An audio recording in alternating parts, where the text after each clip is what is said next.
काले खां। काले खां के विषय में कथा, इतनी सुंदर कथा काले खां की। एक विजातीय व्यक्ति, लेकिन केवल धन कमाने की भावना से मंदिर में झाड़ू लगाने जाते थे काले खां। और मंदिर में झाड़ू लगाते लगाते स्थिति ऐसी हो गई कि अब ठाकुर जी के दर्शन के बगैर एक क्षण भी रह नहीं सकते। अब तो दिन रात वहीं जाते। एक दिन काले खां की पत्नी बोली, अपने खुदा को छोड़ करके तुम दूसरे के भगवानों को पूजने जाते हो, इसीलिए तुम्हारे घर में कोई संतान नहीं है। मेरी तुम्हारी इतनी आयु हो गई, हमारे कोई बालक नहीं है। क्यों? क्योंकि खुदा को तुमने कभी कहा ही नहीं कि बालक दो। उसके पीछे पड़े रहते हो, दूसरों का देवता है, वो तुम्हारी क्यों सुनेगा? काले खां ठाकुर जी के पास गए, बोले, नाथ भगवान, मुझे पुत्र की कामना नहीं है।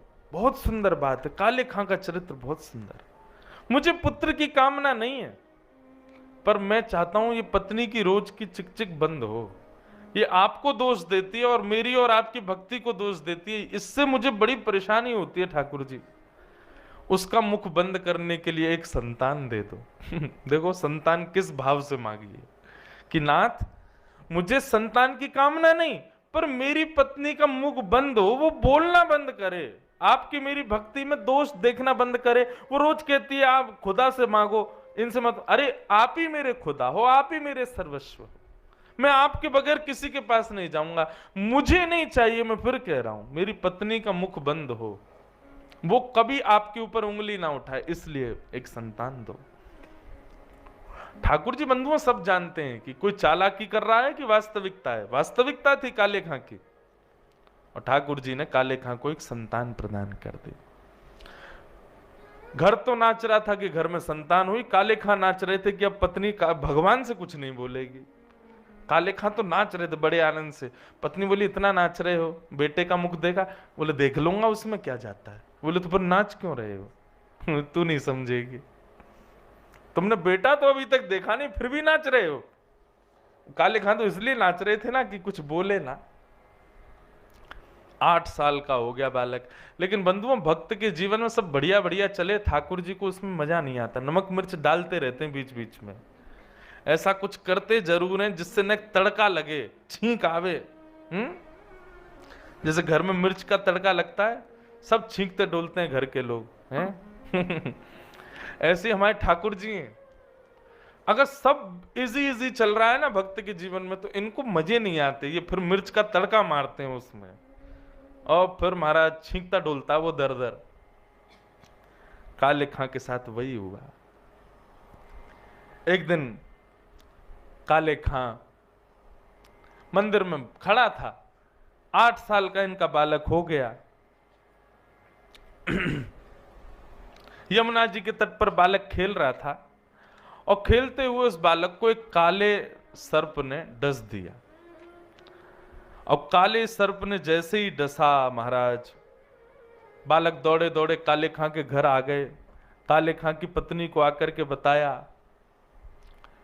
जैसी पत्नी को पता चला, पत्नी दौड़ करके बालक के पास गई, फिर बालक को अचेत अवस्था में देख काले खां के पास गई। काले खां मंदिर में मदन मोहन जी के राजभोग दर्शन कर रहे थे।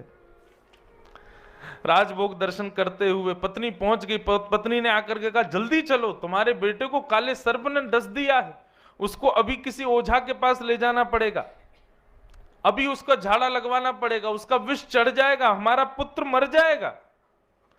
लेकिन काले खां तो सामने खड़े मदन मोहन जी को देख रहे थे। पीछे से पत्नी जब बोलने लगी तो काले खां के नेत्रों से आंसू निकले, लेकिन आंसू इसी शिकायत में निकले, तभी मैं कहूं इतना बढ़िया बढ़िया क्यों चल रहा है सब। लाल जी मिल गया चैन आपको, ये क्या कर दिया आपने।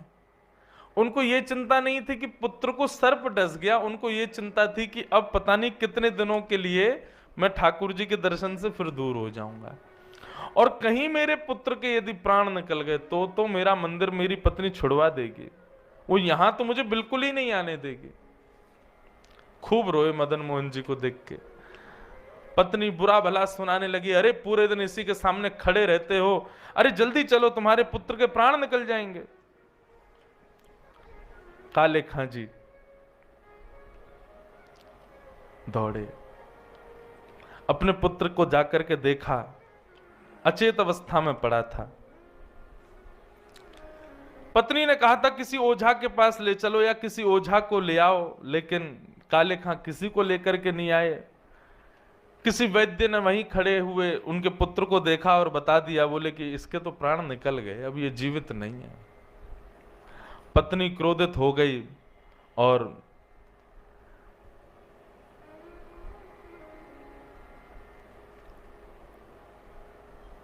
अपने बालक को लेकर के मदन मोहन जी के मंदिर गई और ठाकुर जी के सामने रख दिया अपने पुत्र को, और रख करके बोली, तुम बहुत कहते थे ना कि इन्होंने ही दिया है तुम्हारे पुत्र को, इन्होंने दिया है तो यही जीवित कर दें इसको। तब काले खां ने कुछ पंक्तियां गाई और उन पंक्तियों को गाते हुए कहा, नाथ, अंतिम पंक्ति उसकी बड़ी सुंदर है, हिंदुओं के नाथ हो तो मेरा कोई दावा नहीं, पर हो जगत के नाथ तो मेरी सुध लीजिए। हे नाथ, यदि आप केवल हिंदुओं के ठाकुर जी हो तो कोई बात नहीं, पुत्र मर गया, सब सहूंगा, आपका दर छोड़ दूंगा, लेकिन मैंने तो लोगों को आपको जगन्नाथ बोलते हुए सुना है, जगतनाथ बोलते हुए सुना है। हिंदुओं के नाथ हो तो मेरा कोई दावा नहीं, पर हो जगत के नाथ तो मेरी सुध लीजिए।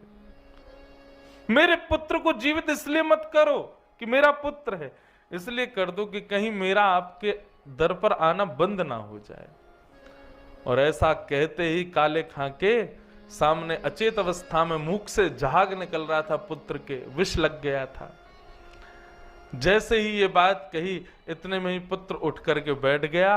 वो पुत्र के बैठते ही सब लोग वहां पर जय जयकार करने लगे।